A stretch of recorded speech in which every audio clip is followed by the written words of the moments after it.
Hello, I'm Nito Cobain. Welcome to Side by Side. My guest today can tell us why downtowns are the heart and soul of any city. He's the president of the North Carolina Downtown Development Association.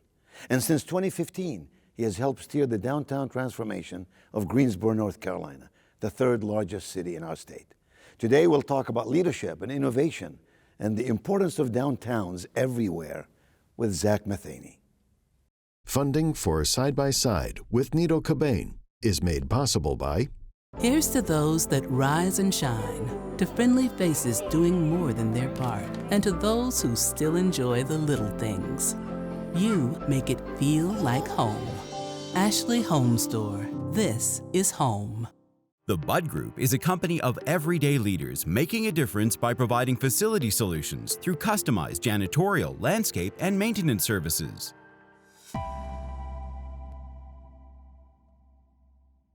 Coca-Cola Consolidated is honored to make and serve 300 brands and flavors locally. Thanks to our teammates. We are Coca-Cola Consolidated, your local bottler.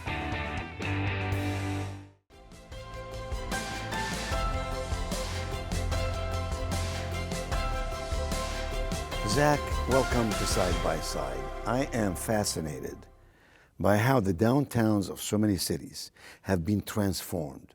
That young people who left those cities seem to want to come back and live downtown. What are the ingredients that make a downtown great? I mean, you are the president of the North Carolina Downtown Development Association. You're on the board of the International Downtown Development Association. You have guided the city of Greensboro in wonderful ways over the last few years, making downtown a more thriving place. Tell us, please, the secret of making a downtown a successful place. You know, it's a collaborative effect. It really is. And there are so many components that go into a downtown or an urban development zone. But honestly, the energy, the excitement, the access to so many assets that you can walk to, whether retail or restaurant or residential, and in some cases, performing arts center or baseball stadiums. I mean, there's so much to do that people are attracted to that. But that takes capital. That takes leadership, capital. I assume it takes some governmental encouragement. What are those components?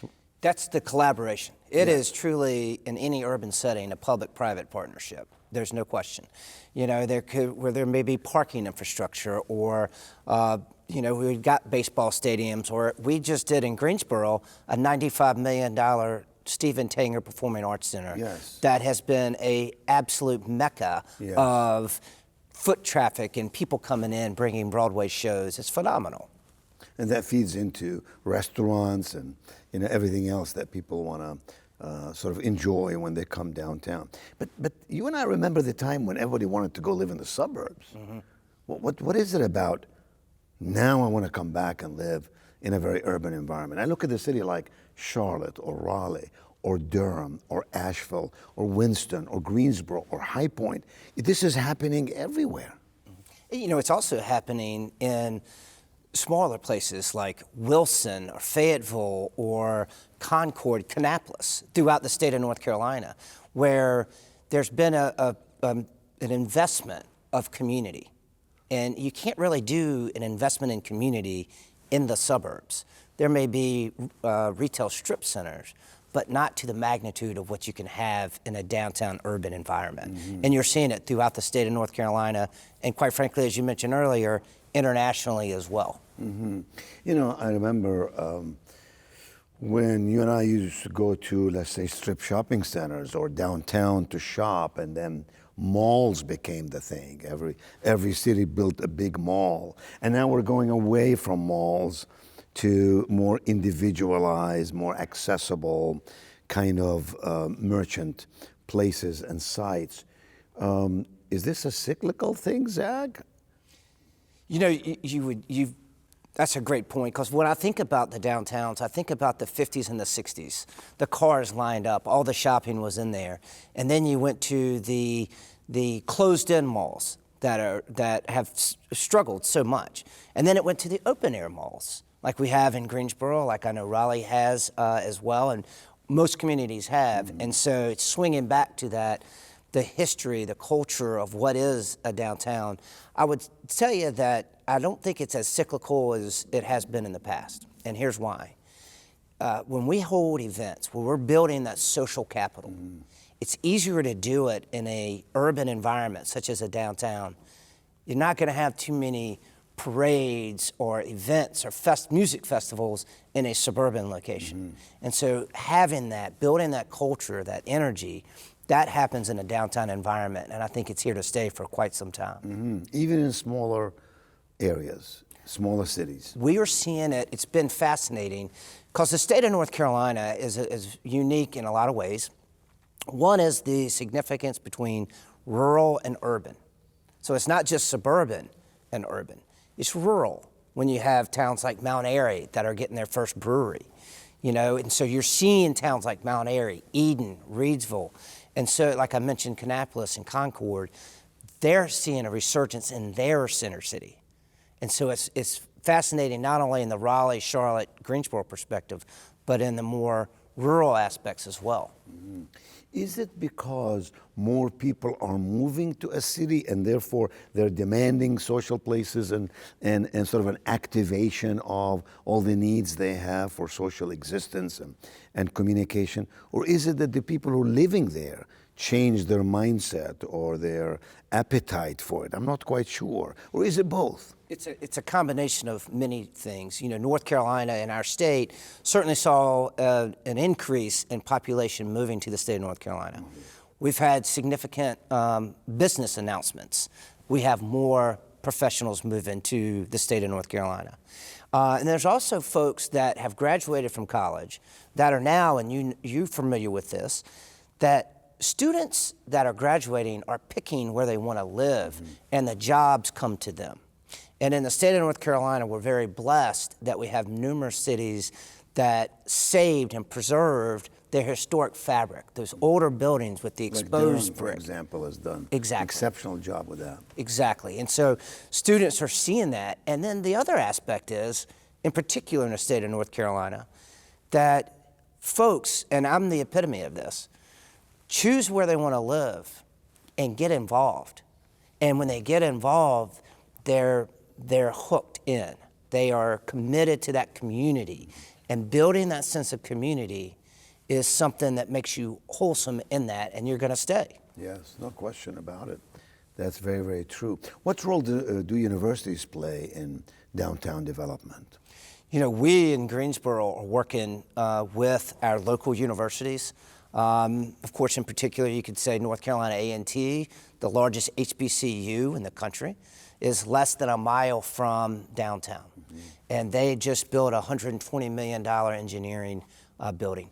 So we are working with the chancellor there, we're working with their students. We committed at Downtown Greensboro to fund an autonomous vehicle project so that we can build a connection between the campuses and downtown, because any downtown, no matter where you are in the world, you want to retain that intellectual capital of those educated students for job and talent growth. And so universities are a magnificent partner in that. Well, I think about the city of Charlotte. University of North Carolina in Charlotte is not downtown. It's not 1 mile from downtown. And they've been able to build rail that takes you from the campus right into uptown Charlotte. That's a significant, magical, innovative idea that involved government, local government, state government, and that involved university leadership to make that happen. They wanted those students to go from campus uptown, to go to restaurants, to go to games, to do all of that. And so in our case, and each, you're working individually from each different community. In our case, we don't have the tax base in which to build that rail. So what can we do, and what would be the future of transportation? What is the future of mobility? And it is autonomous. You're seeing it internationally now. I'm scared of it. I see videos of trucks, 18-wheelers being driven by no one. It's God and the engine in that truck, right? And so I think I agree with you on that. Yeah, I have to ask you a question. It's a sensitive question. Zach, and I don't mean it in any negative way. I just mean it in a realistic way.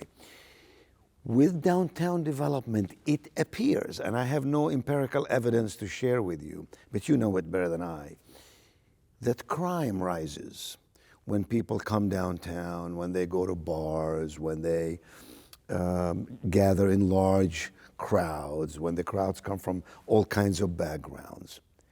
Am I right? Am I wrong? And if I'm right, how does a person like you who runs the downtown development of the city of Greensboro, third largest in the state, deal with that? You know, first of all, rarely disagree with anything Dr. Cobain says. Okay.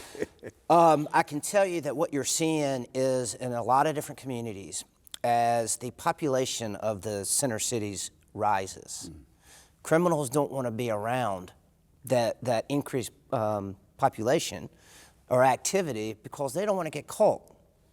And so the more you build up your downtown or the more you build up your urban center, the less likely you are to have that criminal activity. Now, there's also, there's a international issue that we have, and that is seeking to help those that are in need, whether it's for shelter or for mental illness. And that's not an easy one to solve. That's a big problem, Zach. It's a big problem. In every community. For those that need the help. Yes. And that is something we struggle with. Again, having serving on an international board, it is something that comes up. And I remember being in one of my first meetings, and this gentleman with a wonderful accent, such as yourself, was from South Africa. And he was asking the question of how can we help those in need? And then the other part he asked was, how do we solve the ever-ending parking issue in downtown? Yes. And I'm sitting there thinking, we in downtown Greensboro have the same issues that Cape Town, South Africa Isn't that has. interesting? It's the world is flat, isn't it? I mean, globally, we're all alike. We are. We have fears and needs and goals and aspirations. We all want to live in thriving communities. We all want to have businesses come to our community, create jobs, have economic impact that universities and others bring forth. In North Carolina, we've been very, very fortunate. I mean, Raleigh and Charlotte, and now the Triad, Greensboro, High Point, Winston-Salem, have made some very significant announcements. Tell me, how does a community prepare for a company like Supersonic or the Toyota battery coming to the Triad with thousands of jobs? How do we prepare for that? Housing, transportation, parking, etc. Those things, as I've said recently, that's an overnight 10-year success. Yes. You know, you had to start planning on that 10, 12 years ago, and we did. We were very fortunate working with PTP on discussing the mega site, which is the airport, the mega site, which is where Toyota is landing. And I remember presenting to a group of business leaders, talking about the three-pronged stool, and the third being our urban job growth, our urban investment. I will tell you that housing is the one thing that I think most communities don't prepare for, because it's the chicken or the egg. And it's risk. It's risk. It's risk. The developer has to take the risk, and the banks have to take the risk in the development. And so housing is a catch-up component, and we're seeing that now in the Triad. But hopefully that'll take care of itself over the next few years. In Greensboro, you're very fortunate. You have people like Roy Carroll, who's willing to put literally hundreds of millions of dollars in projects, all kinds of projects, highly diversified projects that add to the fabric and fiber of a community. How does a guy who graduates from North Carolina State University, majoring in textile management, end up in downtown development? Passion. You know, I can tell you, it was funny, one time, many, many years ago, I had a friend that was living in another city in the state of North Carolina that's a rather large city. And they were talking about what a wonderful city this is and how all the stuff they could do. And I sat there and I'm like, but you're sitting on your sofa watching reality television. You're not doing it. I'll sit out and show you how great the Triad is. And so I got involved. And you got involved in nonprofits? I got involved with nonprofits. I got involved with our baseball stadium in downtown Greensboro. It's where I really cut my teeth with Jim Melvin, Donald Moore, and the folks there. And I got involved, and I got addicted to changing our city in a positive manner. And it was such a revelation that I ran for city council and I got elected, served 4 terms, but I knew my passion was downtown. I wanted to focus on, because that's where you bring everybody downtown. That is everyone's downtown. And neighborhoods, but it's everybody's downtown. What was your first job out of college? I worked for Cone Mills in textile So management. it was in Texas. I so did you do can honestly textiles. say, I used my college education at least for a while. I did, and I actually ran an office for Cone Mills in Los Angeles. So I moved across the country, but I missed the Triad. I missed North Carolina. It's a great state. Zach, talk to me about the city in which you reside, Greensboro, North Carolina, the city that you've helped develop the downtown in. Tell me about the 1 or 2 or 3 most cumbersome challenges that you deal with, and talk to me about a failure you've had. I can think of numerous failures, and that's okay. Those are, I call, learning opportunities. Yes. You know, the challenges that we have are when you're trying, if you think about it, I'm the glue that tries to hold it together between the public sector and the private sector. And we had a challenge with a $100 million development and a $28 million development, and then trying to get the city to figure out a $30 million development so that the $100 million and the $28 million could go forward. As in parking deck, you mean? As in parking structure. Yeah. And there's a lot of egos involved in that. There's a lot of capital, not only financial capital, but emotional capital. And so getting that over the hump, and I put on my mission, my goals for every year is to get public-private partnerships over the finish line. That's not an easy thing. You know, failures or something that has been challenging to me is I probably take a little different approach. Maintaining myself in a work-life balance. I'm doing better. And that's true for everybody, right? We all aspire for that. Yeah, and you know, because the failures, the things you didn't get across the finish line, there's learning opportunities. You know, maybe I didn't have the right attitude going into the meeting, or I didn't do something. But when it comes down to it, you know, my personal struggle, having lost my wife a couple of years ago, And bringing up 3 kids. and raising 3 kids, Yeah. and molding a community, not only in downtown Greensboro, but in the Triad and in the state of North Carolina as the head of North Carolina downtown, and on an international scale, is maintaining that balance has always been a challenge. Yeah. Well, you know, in your job, in your position, surely you get criticism. What's with social media now, anybody can say anything anonymously if they so chose. How do you deal with that? I don't really read it. You don't read it? I don't, you know, honestly. But you hear about it. I hear about it. There's some people out there who disagree with what you're doing. Certainly. Yeah. But I would say that 85 to 90% agree with it. Yeah. And, you know, what I think about and focus is every day, and my son gave me this for Christmas this year. I used to tell him every day I drove him to school, it said, be the best you can today. Be the best you can today. And if you think about it like that, and am I making the right decision for people today? And that's what keeps you motivated. That's what keeps me motivated. Yeah. And so, you know, you're going to have people throw stones.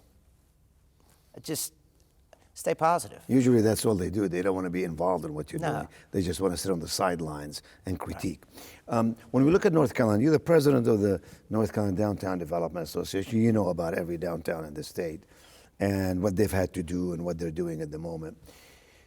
Take a city like Charlotte or Raleigh or the Triad. We think of the Triad as Greensboro, High Point, Winston-Salem. Or, you know, the North Carolina corridor, as PTP refers to it, going all the way to Fayetteville, working together to attract people to the state, to make the state a wonderful place in which to live, raise a family, work, and hopefully prosper. Which of those cities have done something remarkable in your view, and why do you qualify it as such? Honestly, that's a great question. Because many in the triad, and I've heard this recently, they don't want to lose anything to Charlotte. Charlotte's been this, we were bigger than Charlotte at one point. But honestly, I take positive things out of every community I visit. Charlotte, their leadership when they moved the Coliseum from out at the airport to downtown, the baseball stadium from Fort Mill to downtown, the public art that is in downtown Charlotte or uptown Charlotte. So much of it is philanthropy, Zach. Philanthropy. So much of it. But it's pulling the pieces together to make somebody want to donate their hard-earned dollars to put a piece of public art. And so you look at Charlotte and the leadership. I have many friends down there. We're actually getting ready to take a retreat to Charlotte because you got to learn. Raleigh, the convention center that they built, turning Fayetteville Street Mall from blocked off to an open road, it got an award for the best street in the country. So I literally take things from all over. Greenville, South Carolina, the mayor, Knox White in Greenville, is a good friend, and we visit each other multiple times a year. You take something from everybody. And High Point, High Point is a city of 113,000 people, and High Point has done an amazing job in the last 3-4 years in terms of building a baseball stadium, in terms of doing so many things that are attracting people. Some even from Charlotte. You've got a lot of young people who leave and go to a bigger city, but then they get married, they have a family, they want to go back to their roots and start all over again. That's why I asked if it's a cyclical thing, because you see all of that movement happening all the time. What is it? Besides the political arena in which you have interest, what lies ahead for Zack Matheny and the downtown development, whether it's in Greensboro or across North Carolina, or in your involvement with the world, with the global International Downtown Development Association? I would say much like you. You want to leave the world a better place because you were here to make an impact. And it was funny. I've got a 9-year-old daughter, an 11-year-old son, and a 20-year-old. And I was driving my kids to school this morning, listening to the conversation. My son we got stuck at every red light, and he was like, "Dad, do we have bad luck?" And I'm like, "No, son, we just got to practice patience." Yes. And so the way to school is practice patience. Yes. And so it's what you can leave for others to hopefully benefit from, and in particular, my children. And as long as I make my children happy, I can make the rest of the community mostly happy, and that's what I'll keep fighting for. Zach, we talked about universities. Let's talk about public school system for a moment. You hear a lot of criticism about public school systems. You hear a lot of familial feedback and input about whether the schools are doing this or they're not doing that. How is Guilford County dealing with school system, and what are the challenges, and what is the hope that lies ahead? We're getting ready to go through a transition. We're going to have a new superintendent. In terms of, yes. And I couldn't imagine a job where my job is to educate, transfer, feed, and educate 86,000 people. Who speak scores of languages. Exactly. Come from many, many backgrounds. And you've got the ultra poor and the uber wealthy, and you're trying to fit all that in. Yes. I can tell you that from a community perspective, there's a lot of eyes on it, and we understand the importance of that public schooling and making it done in the right perspective. And so with new leadership comes new change, I would imagine. Nothing against any previous superintendents. I think they've done a good job. But it's a difficult position. It really is. Your children are how old? 9, 11, and 20. Wow. And you're raising them by yourself, Zach? Well, as somebody once told me, life is a team sport. And so my mom, when my wife was diagnosed with pancreatic cancer, my mom moved to Greensboro and lives not very far from me at all. And I've had my family help. My daughter will be making Valentine's Day cookies this afternoon with my sister-in-law. Life's a team sport. What did this adversity in your life teach you? It taught me, it put life in perspective. What really is important? Is it keeping up with other people? Is it keeping up with other communities? How do you see the value in your relationships? My relationships with my children, my relationships with my family, my relationships with my friends, and I will tell you, most importantly, my relationship with God. Because if it wasn't for prayer, we couldn't have gotten through it. And every night when we say that prayer that Mommy and God are watching over us, it's authentic, it's genuine, and it helps get my family through it. God, family, country. Fundamental values that enrich one's heart and directs one's mind and feeds one's soul. We all have that need in our life somehow, some way. Well, I congratulate you for being president of the North Carolina Downtown Development Association, for being on the board of the International Downtown Development Association, for educating us about what it takes to build a successful and sustainable downtown. And I wish for you great things in all you do. Thank you for being with me today on Side by Side. Thank you for having me.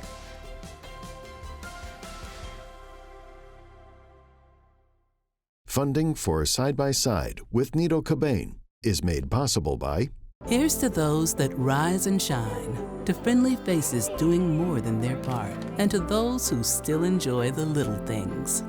You make it feel like home. Ashley Home Store. This is home. The Bud Group is a company of everyday leaders making a difference by providing facility solutions through customized janitorial, landscape, and maintenance services.